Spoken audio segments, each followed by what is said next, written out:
ಈ ಬಗ್ಗೆ ಮಾತಾಡೋದಕ್ಕೆ ಕಾಸರಗೋಡು ಕನ್ನಡಿಗರಾಗಿರುವಂತ ಪ್ರದೀಪ್ ಶೆಟ್ಟಿ ನಮ್ಮ ಜೊತೆ ಸಂಪರ್ಕದಲ್ಲಿದ್ದಾರೆ. ಪ್ರದೀಪ್ ಶೆಟ್ಟಿ ಅವರೇ ನಮಸ್ತೆ. ನಮಸ್ಕಾರ ಮೇಡಮ್. ನಮಸ್ಕಾರ. ಪದೇ ಪದೇ ಇಂಥ ಸಮಸ್ಯೆಗಳು ಕೇರಳ ಸರ್ಕಾರದಿಂದ ಆಗ್ತಾನೆ ಇದೆ. ಕಾಸರಗೋಡು ಭಾಗದಲ್ಲಿರುವಂತ ಜನಕ್ಕಾಗ್ಲಿ ಅಲ್ಲಿ ಓದ್ತಾ ಇರೋ ವಿದ್ಯಾರ್ಥಿಗಳಿಗೆ ಇದೊಂಥರ ಆತಂಕ ಇದು.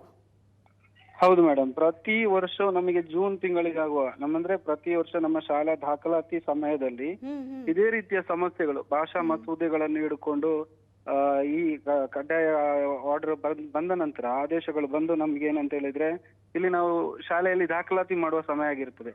ಆಗ ಇಲ್ಲಿರುವ ರಕ್ಷಕರಿಗೆ ಏನಾಗ್ತದೆ, ಇಲ್ಲಿ ಕನ್ನಡ ಕಲ್ತ್ರೆ ಇನ್ನು ಏನಿಲ್ಲ, ಎಲ್ಲ ಮಲಯಾಳ ಕಲ್ತ್ರೆ ಒಳ್ಳೇದು ಅಂತ ಹೇಳುವ ರೀತಿಯಲ್ಲಿ ಎಲ್ಲ ಒಂದು ಜನರು ಬದಲಾವಣೆಗೆ ಬರ್ತಾರೆ. ಆಗ ನಮ್ಮ ಅಂತ ಕನ್ನಡ ಮಾಧ್ಯಮದ ಶಾಲೆಯ ಅಧ್ಯಾಪಕರುಗಳು ಅದೇ ತರ ಊರವರೇನು ಮಾಡಬೇಕು, ಇದರೊಂದು ಅಭಿಯಾನ ಮಾಡಿ ನಾವು ಕನ್ನಡವನ್ನು ಇಲ್ಲಿ ಉಳಿಸ್ತಾ ಇರುವುದು. ಅಂತ ಸಂದರ್ಭ ಈ ಮಸೂದೆಗಳು ಇಂಥದೆಲ್ಲ ಬಂದ ಕೂಡಲೇ ಇಲ್ಲಿರುವವರು ಕಾಸರಗೋಡಿನಲ್ಲಿ ಕನ್ನಡ ಇರುವಂತ ಹೆಚ್ಚು ಜನಸಂಖ್ಯೆ ಇರುವಂತ ಮಂಜೇಶ್ವರ ಮತ್ತು ಕಾಸರಗೋಡಿನಲ್ಲಿ ಎಲ್ಲಾ ಕನ್ನಡಿಗರು ಇದರಿಂದ ತೊಂದರೆಯನ್ನು ಒಳಗಾಗಿ ಇಲ್ಲಿರುವ ಶಾಲೆಗಳನ್ನು ಉಳಿಸಬೇಕಿದ್ರೆ ತುಂಬಾ ಕಷ್ಟ ಆಗ್ತಿದೆ. ಹೌದು, ಇಲ್ಲ ಈಗ ಕಾಸರಗೋಡು ಭಾಗದಲ್ಲಿರುವಂತ ಕನ್ನಡ ಶಾಲೆಗಳ ಪರಿಸ್ಥಿತಿ ಹೇಗಿದೆ? ಪ್ರತಿ ವರ್ಷ ಇದೇ ತರದ ಪರಿಸ್ಥಿತಿ ಅಂತ ಅಂದ್ರೆ ಅದೊಂದು ಆತಂಕ ಇದ್ದೇ ಇರುತ್ತೆ ಸ್ಟೂಡೆಂಟ್ಸ್ಗಳಿಗೂ ಜೊತೆಗೆ ಪೇರೆಂಟ್ಸ್ಗೂ ಕೂಡ. ಕನ್ನಡ ಶಾಲೆಗಳ ಪರಿಸ್ಥಿತಿ ಹೇಗಿದೆ?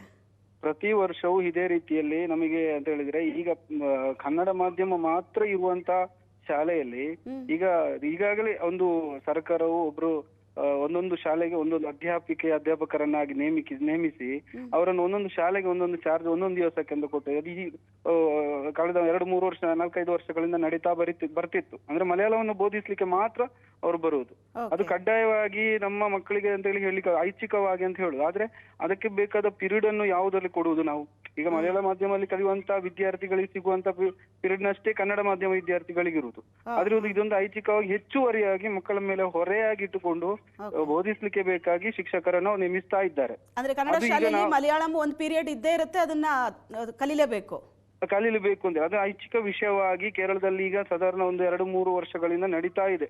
ಅದು ಕಳೆದ ವರ್ಷದವರೆಗೆ ಒಂದೇ ದಿವಸ ಇತ್ತು, ವಾರದಲ್ಲಿ ಒಂದೇ ದಿವಸ ಒಂದು ಪೀರಿಯಡ್ ಆಗಿತ್ತು. ಈ ವರ್ಷ ಏನ್ ಮಾಡಿದ್ದಾರೆ, ಕೆಲವು ಶಾಲೆಗಳಲ್ಲಿ 2 ದಿವಸ 3 ದಿವಸ ಅಂತ ಹೇಳಿ ಅದು ಬಂದಿದೆ. ಇನ್ನು ಕ್ರಮೇಣ ವಾರ ಪೂರ್ತಿ ಇನ್ನು ಮಲಯಾಳವನ್ನು ಬೋಧಿಸುವಂತ ರೀತಿಯಲ್ಲಿ ಇಲ್ಲಿಯ ಪರಿಸ್ಥಿತಿ ಮುಂದೆ ಬರ್ಬೋದು ಅಂತ ಹೇಳೋ ನಿರೀಕ್ಷೆ ಇದೆ. ಈಗ ಪ್ರಥಮ ಭಾಷೆ ಕನ್ನಡ ಇದೆ, ಈಗ ಇವರು ಪ್ರಥಮ ಭಾಷೆ ಮಲಯಾಳಂ ತರೋದಕ್ಕೆ ಹೊರಟ್ರೆ ಅಲ್ಲಿ ಓದ್ತಾ ಇರೋ ಸ್ಟೂಡೆಂಟ್ಸ್ ಗಳ ಕತೆ ಏನಾಗುತ್ತೆ?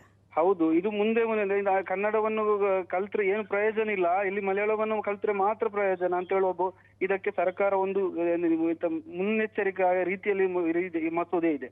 ಹಾಗಿರುವಾಗ ಇಲ್ಲಿ ಅಂತ ಹೇಳಿದ್ರೆ ನಾವು ಐಚ್ಛಿಕವಾಗಿಯೂ ಅಲ್ಲ, ನಮ್ಮ ಈ ಕನ್ನಡ ಮಾಧ್ಯಮದಲ್ಲಿ ಮಾತ್ರವೇ ಇಲ್ಲಿಯ ಬೋಧನೆಗಳಿರ್ಬೇಕು, ಇಲ್ಲಿ ಯಾವ ಭಾಷೆಯನ್ನು ಹೇರಬಾರದು. ಯಾಕಂದ್ರೆ ನಾವು ಇಲ್ಲಿಯ ಮೂಲ ನಿವಾಸಿಗಳು, ನಾವು ಇಲ್ಲಿಂದ ಪಲಾಯನ ಮಾಡಿ ಬಂದವರಲ್ಲ, ಅವಕಾಶಕ್ಕಾಗಿ ಅಥವಾ ಉದ್ಯೋಗಕ್ಕಾಗಿ ಎಂತಕ್ಕಾಗಿ ಬಂದವರಲ್ಲ, ಇಲ್ಲಿರುವವರು ಇಲ್ಲಿಯ ಮೂಲ ನಿವಾಸಿಗಳು.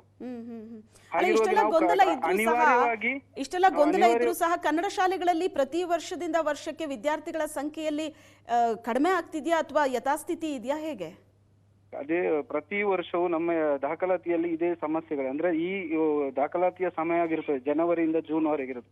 ಈ ದಾಖಲಾತಿ ಸಮಯದಲ್ಲಿ ಇಂಥ ಮಸೂದೆಗಳನ್ನು ತಂದು ಇದು ಮಾಡುವಾಗ ಒಟ್ಟು ಜನರಲ್ಲಿ ಏನಾಗುತ್ತೆ, ಇಲ್ಲಿ ಕನ್ನಡ ಕಲ್ತ್ರೆ ಏನು ಪ್ರಯೋಜನ ಇಲ್ಲ ಎಂಬುವ ಭಾವನೆಯನ್ನು ಬರುತ್ತೆ. ಅದಕ್ಕೆ ಜನರ ಒಂದು ಭಾವನಾತ್ಮಕ ವಿಷಯದಲ್ಲಿ ಸರ್ಕಾರ ಆಟ ಆಡಿ ಇಲ್ಲಿ ಕನ್ನಡದ ವಿದ್ಯಾರ್ಥಿಗಳು ಕಡಿಮೆ ಆಗ್ಬೇಕೆಂಬ ಉದ್ದೇಶ ಇದೆ. ಆದ್ರೆ ನಮ್ಮಂತಹ ಅಧ್ಯಾಪಕ ಸಂಘಟನೆಗಳು ನಾವೇನ್ ಮಾಡ್ತೇವೆ, ಇದರಲ್ಲಿ ಒಂದು ಹೋರಾಟ ಮಾಡಿ ಇಲ್ಲಿ ಕನ್ನಡ ಉಳಿಸ್ಲಿಕ್ಕೆ ಬೇಕಾದ ಎಲ್ಲಾ ಪ್ರಯತ್ನಗಳನ್ನು ನಾವು ಮಾಡ್ತಾ ಇರ್ತೇವೆ. ಯಾಕಂದ್ರೆ ಕಾಸರಗೋಡು ಮಂಜೇಶ್ವರ 2 ಅಲ್ಪಸಂಖ್ಯಾತ ತಾಲೂಕುಗಳಾಗಿ ನೇಮಿಸಿದ ನಂತರ ಇಲ್ಲಿ ಎಲ್ಲಾ ಆದೇಶಗಳು, ಇಲ್ಲಿಯ ಅಧಿಕಾರಿಗಳು ಇಲ್ಲಿ ಎಲ್ಲವೂ ಕೂಡ ಕನ್ನಡದಲ್ಲಿ ಬೇಕು ಅಂತ ಹೇಳಿದೆ. ಆದ್ರೆ ಸರ್ಕಾರ ಅದನ್ನು ಸರಿಯಾಗಿ ನೀಡ್ತಾ ಇಲ್ಲ. ಹಾಗೆ ಈ ಪ್ರತಿಯೊಂದು ವಿಷಯದಲ್ಲಿ ಇಲ್ಲಿ ಈ ಸಂದರ್ಭದಲ್ಲಿ ಮಾಡುವಾಗ ನಮ್ಮ ವಿದ್ಯಾರ್ಥಿಗಳನ್ನು ನಾವು ದಾಖಲಾತಿ ಮಾಡುವಾಗ ಇದು ತೊಂದರೆಯನ್ನು ನಮಗೆ ಪ್ರತಿ ವರ್ಷವೂ ನೀಡ್ತಾ ಇದೆ. ಅಲ್ಲ, ಇದು ಹೋರಾಟದ ಫಲ. ಈಗ ಕಾಸರಗೋಡು ಭಾಗದ ಕನ್ನಡ ಶಾಲೆಗಳು ಇನ್ನೂ ಕೂಡ ಉಳ್ಕೊಂಡಿದೆ, ಇನ್ನೂ ತನ್ನ ಅಸ್ತಿತ್ವವನ್ನ ಉಳಿಸ್ಕೊಂಡಿದೆ. ಬಟ್ ಈಗ ಎದುರಾಗಿರೋ ಈ ಸವಾಲು, ಇದನ್ನ ಯಾವ ರೀತಿ ಫೇಸ್ ಮಾಡ್ಬೇಕು ಅಂತಿದ್ದೀರಿ? ಅಂದ್ರೆ ಇದಕ್ಕೆ ಯಾವ ರೀತಿ ಹೋರಾಟ ಮಾಡ್ಬೇಕು ಅಂತಿದ್ದೀರಿ? ನಾವು ಪ್ರತಿ ಸಲ ಇದೇ ತರ ಇದು 184 ಕನ್ನಡ ಮಾಧ್ಯಮ ಶಾಲೆಗಳಿವೆ. ಈಗ 184 ಕನ್ನಡ ಮಾಧ್ಯಮವನ್ನು ಬೋಧಿಸುವಂತ ಶಾಲೆಗಳಿವೆ. ಅದರಲ್ಲಿ ಸಾಧಾರಣ 35-40 ಸಾವಿರದಷ್ಟು ವಿದ್ಯಾರ್ಥಿಗಳು ಇಲ್ಲಿ ಕಲಿತಿದ್ದಾರೆ. ಅದೇ ರೀತಿ 2000ದಷ್ಟು ಅಧ್ಯಾಪಕರು ಬೋಧನೆ ಮಾಡ್ತಾ ಇದ್ದಾರೆ. ಅದೇ ರೀತಿ 2 ಗವರ್ಮೆಂಟ್ ಸರ್ಕಾರಿ ಕಾಲೇಜುಗಳಿವೆ. ಅದೇ ರೀತಿ ಒಂದು ಅಧ್ಯಾಪಕ ತರಬೇತಿ ಕೇಂದ್ರವಿದೆ. ಸೊ ಎಲ್ಲ ಶಾಲೆ ಕಾಲೇಜುಗಳಲ್ಲಿ ಕನ್ನಡ ಮೇನ್ ಸಬ್ಜೆಕ್ಟ್ ಇರೋದು, ಪ್ರಥಮ ಭಾಷೆ ಕನ್ನಡನೇ ಇದೆ. ಪ್ರಥಮ ಭಾಷೆ ಕನ್ನಡ ಆಗಿರ್ತದೆ. ಆದ್ರೆ ಈ ಮಸೂದೆಯಲ್ಲಿ ಸೊ ಈಗ ಇವ್ರು ಮಸೂದೆ ತಂದ್ರೆ ಇಲ್ಲಿ ಎಲ್ಲಾ ಕಡೆನೂ ಈಗ ಪ್ರಥಮ ಭಾಷೆ ಮಲಯಾಳಂ ಆಗುತ್ತೆ. ಪ್ರಥಮ ಭಾಷೆ ಮಲಯಾಳಂ ಆಗಿ ಎಲ್ಲರಿಗೂ ತೊಂದರೆ ಆಗ್ತದೆ. ಅಂದ್ರೆ ನಮ್ಮ ಇಲ್ಲಿರುವ ಈಗಿನ ಸವಲತ್ತು ನಮಗೆಲ್ಲ ಅದೇ ರೀತಿಯಲ್ಲಿ ಇರ್ಬೇಕು. ಭಾಷಾ ಅಲ್ಪಸಂಖ್ಯಾತರಿಗೆ ಸಿಗುವಂತ ತ್ರಿಭಾಷಾ ಸೂತ್ರವೇ ಇಲ್ಲಿರ್ಬೇಕು. ಅದು ನಾವು ನಮ್ಮ ಬೇಡಿಕೆ ಆಗಿರುತ್ತೆ. ಯಾಕಂದ್ರೆ ಇದೇ ತೀರ ನಮ್ಗೆ ಇನ್ನು ಮುಂದೆ ಇಂಪ್ಲಿಮೆಂಟ್ ಮಾಡಿದ್ರೆ ನಾವು ಸಂಪೂರ್ಣವಾಗಿ ಇಲ್ಲಿಯ ಕಾಸರಗೋಡು ಮಲಯಾಳಿ ವರ್ಕರ್ನ ಆದ್ರೆ ಇಲ್ಲಿ ಮತ್ತೆ ಯಾವ ರೀತಿಯಲ್ಲೂ ಕನ್ನಡಿಗರ ತಲೆ ಎತ್ತುವಂತಿಲ್ಲ, ಕನ್ನಡ ಉಳಿಲಿಕ್ಕೂ ಇಲ್ಲ. ಸ್ವಲ್ಪವಾದ್ರೂ ಕನ್ನಡ ಉಳಿತಿರುವುದು ಕಾಸರಗೋಡು ಜಿಲ್ಲೆಯಲ್ಲಿ. ಹಾಗಿರುವಾಗ ಇಲ್ಲಿ ಅಂದ್ರೆ ಪರಿಶುದ್ಧ ಕನ್ನಡ, ಶ್ರೇಷ್ಠ ಕನ್ನಡವಾಗಿ ಇಲ್ಲಿ ಕನ್ನಡದ ಎಲ್ಲಾ ಶಾಲೆಗಳಲ್ಲೂ ಕನ್ನಡದಲ್ಲಿ ಉತ್ತಮ ರೀತಿಯಲ್ಲಿ ವಿದ್ಯಾರ್ಥಿಗಳು ಪ್ರತಿಭಾನ್ವಿತರು ಎಲ್ಲರೂ ಇದ್ದಾರೆ. Okay, yes, thank you Pradeep Shetty ಅವರೇ, ಥ್ಯಾಂಕ್ ಯು ಸೋ ಮಚ್.